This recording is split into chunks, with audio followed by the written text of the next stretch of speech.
Hello guys, मैं Hardeep Singh from गति group of classes आप सभी का स्वागत करता हूं। गाइस, आज का जो हमारा टॉपिक है वो है Rajasthani school of painting part 2, जो कि हमने प्योर एनसीईआरटी बेस्ड जो आपकी थ्योरी है उस पे कर रहे हैं। इसके क्वेश्चन जो है वो हमारी नेक्स्ट वीडियोस में आएंगे। तो अभी के लिए हम पार्ट 2 शुरू कर रहे हैं क्योंकि पार्ट 1 हम ऑलरेडी कंप्लीट कर चुके हैं। उस वीडियो में हमने मेवाड़ स्कूल ऑफ पेंटिंग तक किया था। आज जो है हम बूंदी स्कूल ऑफ आर्ट से शुरू करेंगे। तो शुरू करते हैं बिना कोई टाइम वेस्ट किए, और बिल्कुल ध्यान रखना ये प्योर एनसीईआरटी बेस्ड है। तो बूंदी स्कूल एक ऐसा स्कूल था जो कि 17वीं सेंचुरी में शुरू हुआ। उसका एक अलग से जो कलर सेंस है, फॉर्मल डिजाइन है, वो एक डिफरेंट टाइप का है। इसमें रागमाला के ऊपर पेंटिंग्स की गई। ठीक है, पूरे का पूरा जो बूंदी पेंटिंग का एक फेज है, ठीक है ना, उसको चुनार में एट द टाइम ऑफ किसका टाइम पीरियड चल रहा था? भोज सिंह का टाइम पीरियड चल रहा था। एक राजपूत रूलर है। 1585 से लेके 1607 का जो टाइम पीरियड है उसकी हम बात कर रहे हैं, जिसमें बूंदी स्कूल में ज्यादातर पेंटिंग्स की गई हैं। इसके अलावा और दो नए टू रूलर्स हैं जिनकी पेट्रोनेज के अंडर जो बूंदी स्कूल है वो बहुत ज्यादा फ्लरिश हुआ, जैसे कि राव छतरसाल, जो के गवर्नर ऑफ दिल्ली भी थे। किसने बनाया था उनको? शाहजहां ने। ठीक है, तो ऑब्वियस सी बात है वहां पे काम करने के लिए वो काफी ज्यादा उत्सुक रहे होंगे। और उनका बेटा राव भाऊ सिंह, जिसका टाइम पीरियड हम 1659 से लेके 1682 तक का टाइम पीरियड जो है वो हम मानते हैं। तो इस टाइम पीरियड के बीच में भी काफी ज्यादा काम जो है वो हुआ है। मतलब अलग अलग तरह के काम जो है वो करने शुरू कर दिए थे आर्टिस्ट ने। अभी इसमें बहुत सारी डेवलपमेंट्स हमें देखने के लिए मिलेंगी कि अलग अलग टाइम पीरियड पे, जैसे कि अभी उनके सक्सेसर आ गए अनिरुद्ध सिंह। अच्छा, मैं आपको याद दिला दूं, ये अनिरुद्ध सिंह वही है जो आपकी पेंटिंग भी है, एक अनिरुद्ध सिंह हारा। ठीक है ना, जो वो पेंटिंग है ये वही अनिरुद्ध सिंह है। और बुद्ध सिंह, इनके टाइम पीरियड पे अगर हम देखें तो पोर्ट्रेट्स का ज्यादा काम किया गया है। अगर आपको क्वेश्चन आ जाए ना कि पोर्ट्रेट्स का काम बूंदी स्कूल के टाइम पीरियड में किसके टाइम पीरियड पे किया गया है, अगर आपको वहां पे ये अनिरुद्ध सिंह और बुद्ध सिंह ऑप्शन दिखती है तो बंद आंखों से आपने ये अनिरुद्ध सिंह और बुद्ध सिंह के ऊपर जो है वो मार्क कर देना है। अच्छा, इतने ज्यादा पॉलिटिकल डिस्प्यूट्स होने के बावजूद भी, और उन्होंने अपना किंगडम भी खो दिया 4 बार, है ना, तो फिर भी उन्होंने जो आर्ट को है वो काफी ज्यादा इनकरेज किया। अच्छा, एक और टाइम पीरियड हम मानते हैं, बुद्ध सिंह का बेटा जो है उम्मेद सिंह, उनके टाइम पे अगर एक ना बात याद रखना, ये अलग अलग राजे हैं, अलग अलग किंग्स हैं। इन सभी किंग्स के टाइम पे अलग अलग तरह का काम हुआ है। जैसे कि अगर हम उमेद सिंह की बात करें तो उनके टाइम पीरियड में माइन्यूट डिटेल्स के ऊपर ध्यान दिया गया, उसकी काफी ज्यादा रिफाइनमेंट की गई। मतलब छोटी छोटी डिटेल्स जो हैं, जैसे कि बाल पूरे के पूरे बनाने हैं, अगर बियर्ड है उसके बाल पूरे बनाने हैं, है ना, हेयर्स जो हैं वो पूरे के पूरे बनाने हैं, तो ऑब्वियस सी बात है इन डिटेल्स के ऊपर बहुत ज्यादा ध्यान दिया गया।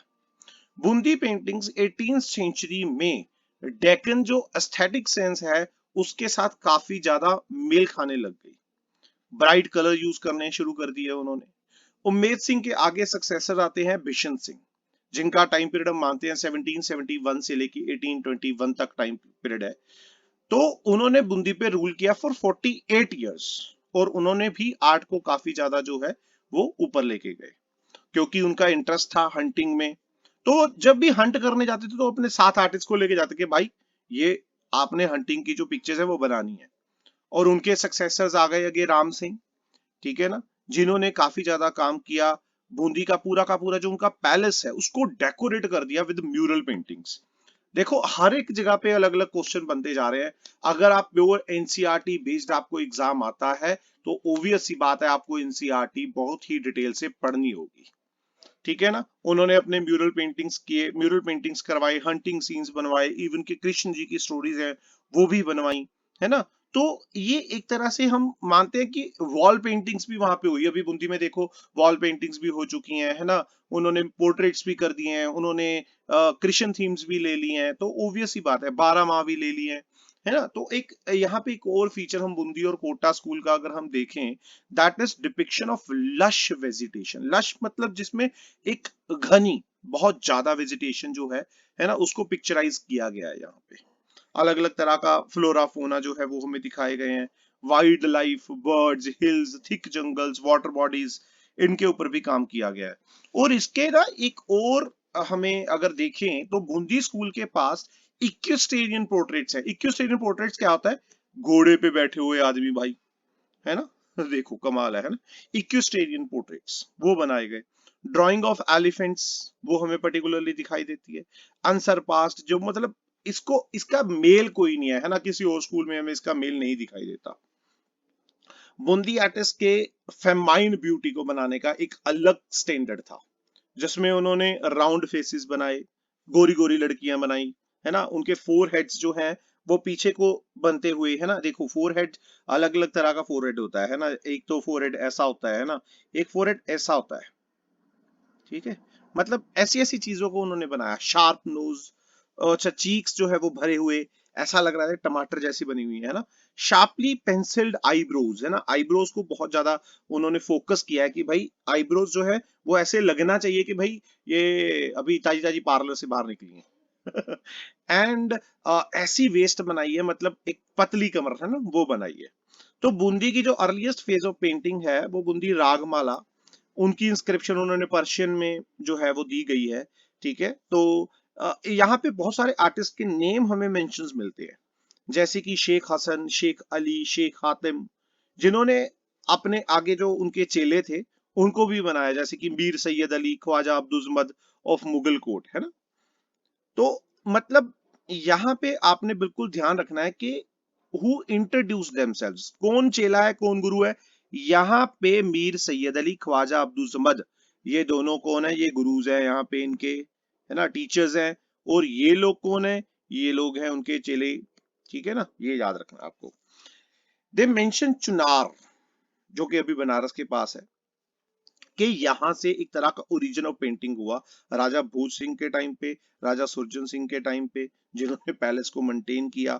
अच्छा बहुत सारे फोलियोज भी हमें वहां पे दिखाई देते हैं, जैसे कि रागिनीज, खंबावती, बिलावल, मलाशरी, भैरवी, पतमंजरी एंड बहुत सारे और भी राग्स के ऊपर पेंटिंग्स बनी हुई हैं। हमने पहले भी बात की है ना कि 12 मासा के ऊपर इन्होंने पेंटिंग्स बनाई हुई हैं। तो ऑब्वियस ही बात है, ये आपको बिल्कुल याद रखना है, ठीक है? राग दीपक को पोर्ट्रेट किया गया, नाइट सीन उसके बनाए गए। ये देखो ये पेंटिंग जो है वो राग दीपक के ऊपर ही बनाई गई है। चुनार रागमाला सीरीज में जो है वो बनी है। बूंदी में भी इसको बनाया गया था 1519 के टाइम पीरियड पे, ठीक है? ये आपको याद रखना है। और यहाँ पे एक चेंबर में यहाँ पे बैठे हुए इनको दिखाया गया है, ठीक है ना? आसपास में उनके चार जो लैंप्स हैं वो भी बनाए गए हैं, ठीक है? और साथ ही में टू लैंप होल्डर्स जो है वो भी बनाए गए हैं। ऑर्नेट ह्यूमन फिगर्स जो है ना, जो ह्यूमन फिगर्स हैं उनको काफी ज्यादा गहने वगैरह जो है वो पहने हुए हैं उन्होंने। तो स्काई भी ग्लिटर कर रहा है, ये देखो ये जहाँ पे तारे चमक रहे हैं, चांद भी है देखो भी। ये पता नहीं अभी, ये देखो मून इज टर्निंग येलो, ठीक है ना? जो इंडिकेट क्या करता है कि it is not newly Ryzen, अभी अभी नहीं वो हुआ है, काफी रात हो चुकी है। But that night has progressed in many hours have passed by for the couple in each others company. दोनों एक दूसरे के साथ जो है वो काफी देर से बैठे हैं, अभी पता नहीं क्या बातें कर रहे हैं, मेरे को भी बताया नहीं यार इन्होंने। तो एक अगर हम ऑब्जर्व करें यहाँ पे पेंटिंग का, ठीक है ना? तो डोमिनल स्ट्रक्चर, डोमिकल डोमिकल मतलब एक आर्किटेक्चर जो है वो उन्होंने बना, अलग से बनाया है ना?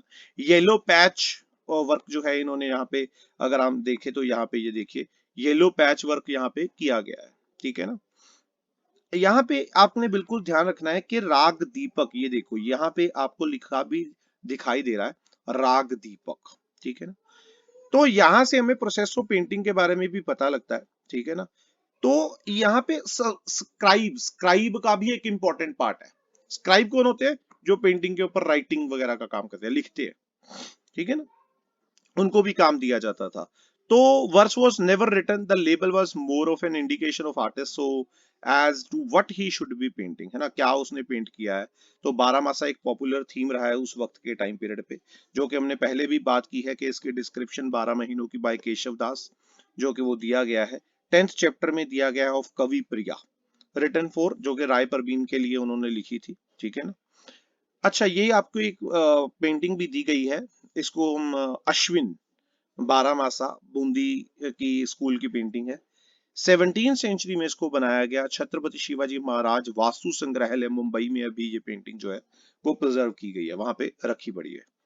अच्छा, कोटा स्कूल की बात करते हैं। वैसे मेरे ख्याल से आपके सिलेबस में है नहीं, चलो फिर भी हम कर लेते हैं, है ना। एक ट्रेडिशन को उन्होंने फॉलो किया बूंदी को, और उसको आगे लेके गए। तो यहाँ पे एक राजस्थानी स्कूल जो है, आउटस्टैंडिंग राजस्थानी स्कूल शुरू हुआ कोटा, ठीक है ना। हंटिंग सीन बनाए गए, एक्सेप्शनल एक्साइटमेंट यहाँ पे हमें दिखाई देती है, and obsession of animal chase. यहाँ पे एनिमल्स के ऊपर काफी ज्यादा वो ध्यान दिया गया है, ठीक है ना, क्योंकि ये पार्ट किंगडम का रहा है 1625 तक, जब तक जहांगीर ने इसको डिवाइड नहीं कर दिया बूंदी एम्पायर को। एक पार्ट उसका मधु सिंह को दे दिया, और एक राव रतन सिंह को दे दिया। और उसके बाद जो है उसके बेटा जो है, bravery in defending him against his son prince Khurram, Shahjahan जो है वो वहां पे डेक्कन में रिबेलियन कर देता है। तो बूंदी को डिवाइड कर दिया जाता है। Kota had its own school commencing around 1660s in the time period of Jagat Singh के टाइम पीरियड पे जो जो है काम हुआ। अर्ली पीरियड में अगर हम बात करें तो पेंटिंग्स बूंदी और कोटा की, उनको डिस्टिंग्विश नहीं किया जाता, क्योंकि वो तकरीबन वहां के आर्टिस्ट उनके साथ काम कर रहे हैं, है ना। तो वहां पे उनको स्टॉक किया गया, क्योंकि Kota painters borrowed from Bundi रेpertoire। कहते हैं कि स्टॉक स्टॉक एक लाइब्रेरी की तरह होता है, जहाँ पे इतना सारा काम पड़ा है ना, मतलब वहां से उन्होंने वो लिया, सेम कंपोजिशन ली, ठीक है ना, एग्जैक्टली सेम काम किया उन्होंने। However, there is an attitude of non-conformity apparent in figural and architectural execution। वहां पे थोड़ा सा काम जो है वो फिगरल और आर्किटेक्चर में हमें डिफरेंट दिखाई देता है। तो कोटा में जो ड्राइंग है वो superseding in the following decades, Kota style of painting जो है वो एक इंडिविजुअल स्टाइल बन चुका था। By the time period of Ram Singh one जो आर्टिस्ट हैं, उन्होंने अलग से वैरायटी ऑफ सब्जेक्ट के ऊपर काम करना शुरू किया। कोटा के जो आर्टिस्ट हैं, to have been the first to render landscape as a real subject of composition. Landscape के ऊपर उन्होंने काफी ज्यादा फोकस किया। हमने जैसे कि पहले बात की है ना, कि एनिमल्स के ऊपर और लैंडस्केप के ऊपर यहाँ पे बहुत ज्यादा काम किया है। एक पेंटिंग आपको आपकी एनसीईआरटी की बुक में दिया गया है, Maharaja Ram Singh one of Kota hunting lions at Mukundgarh. अभी जो है वो लंदन में ये पेंटिंग पड़ी है। उम्मेद सिंह उसके बाद आए, जिन्होंने थ्रोन पे बैठे अपनी 10 इयर्स की एज में, लेकिन फिर भी जालिम सिंह जो है arranged for the young king to be absorbed with hunting while he governed the affairs of state. क्योंकि जो वो बच्चे हैं, ऑब्वियसली बात है, तो जालिम सिंह जो है वो वहां का काम कार जो है वो देख रहे हैं, ठीक है ना। उम्मेद सिंह ने जब ऑक्युपाइड किया खुद, तो उन्होंने वाइल्ड लाइफ, गेमिंग, ये सारी चीजों के ऊपर भी पेंटिंग्स बनवानी शुरू की, क्योंकि काफी टाइम उन्होंने अर्ली एज में यहाँ पे बिताया। तो पेंटिंग्स एक तरह का रिकॉर्ड है कि उन्होंने क्या क्या काम किए, है ना, कैसे कैसे काम किए। कोटा की जो पेंटिंग है वो रिफ्लेक्ट करती है obsession with the chase which became a social ritual in which even women of the court participated, है ना। वो मतलब एनिमल्स हंटिंग के ऊपर वो उन्होंने काफी ज्यादा दिखाया, काम किया, इवन के women were participating in that, है ना। कोटा पेंटिंग्स को अगर हम देखें तो स्पॉन्टेनियस कैलीग्राफी उसमें काफी ज्यादा दिखाई गई है, शेडिंग दिखाई गई है, स्पेशली डबल लिड आई जो है वो हमें यहाँ पे दिखाई देती है। जो कोटा स्कूल के जो आर्टिस्ट हैं, उन्होंने एनिमल्स के ऊपर, उनकी लड़ाई के ऊपर ध्यान दिया। अच्छा, आगे हमारे पास बीकानेर स्कूल ऑफ पेंटिंग है, राव बीका राठौर, जिन्होंने प्रोमिनेंट किंगडम इन ये शुरू किया बीकानेर का 1488 में। तो उनके टाइम पीरियड में अनूप सिंह, उन्होंने एक लाइब्रेरी बनाई बीकानेर में, जो कि मैन्युस्क्रिप्ट और पेंटिंग्स वहीं पे सारी चीजें रखी जाती थी, है ना। रेपोस्ट्री मतलब के वहीं पे संग्रहालय बनाया गया as a result of long association with Mughals, क्योंकि मुगल्स के साथ उनका काफी ज्यादा उठना बैठना था। तो बीकानेर की एक अलग सी लैंग्वेज ऑफ पेंटिंग बन गई, जो कि मुगल्स ने काफी ज्यादा इन्फ्लुएंस कर दिया उनको। अकॉर्डिंग टू अगर हम इंस्क्रिप्शन एविडेंस देखें तो बहुत सारे मास्टर आर्टिस्ट जो मुगल के थे वो वहां पे विजिट करते थे, उनके साथ काम करते थे बीकानेर आर्टिस्ट के साथ 17वीं सेंचुरी के टाइम पे।